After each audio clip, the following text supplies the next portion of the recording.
নমস্কাৰ। আজি বহুত দিনৰ মূৰত জুবিনদাৰ ফটো এখন বনাবলৈ আহিলে। ফটোটো বনাইছোঁ, হ'লেও জুবিনদাৰ বনোৱা নাছিলোঁ, সেইকাৰণে আপোনাক এবাৰ দেখুৱাম কেনেকুৱা বনাইছোঁ, কোৱালিটি কেনেকুৱা হৈছে দেখুৱাম। বেকগ্ৰাউণ্ড চাউণ্ড বাদ দিয়ক, মোৰ ভিডিঅ'ত মন দিয়ক। আপোনালোকে এবাৰ জুবিনদাৰ ফটো কোৱালিটি কেনেকুৱা দিছোঁ, পূৰা HD কোৱালিটি।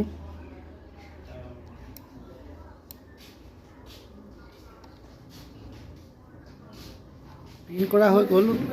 তাৰপাছত আপোনালোকক এবাৰ দেখুৱাম বুলি ভাবিছোঁ কেনেকুৱা হৈছে চাব। যদি আপোনালোকেও বনাব থাকে আহিব পাৰে ভইচ চেনেললৈ। মোৰ লগত এখন ভইচ চেনেল আছে। কেমেৰাটো ইমান এটা ঠিক নহয়, ভিডিঅ'খিনি আপোনালোকক যেনেকুৱা দিব পাৰিছোঁ সেনেকুৱা দিব পৰা নাই চাগে, কিন্তু হ'লেও কচিছ কৰিছোঁ। এবাৰ চাই লওক ফটোখন কেনেকুৱা হৈছে।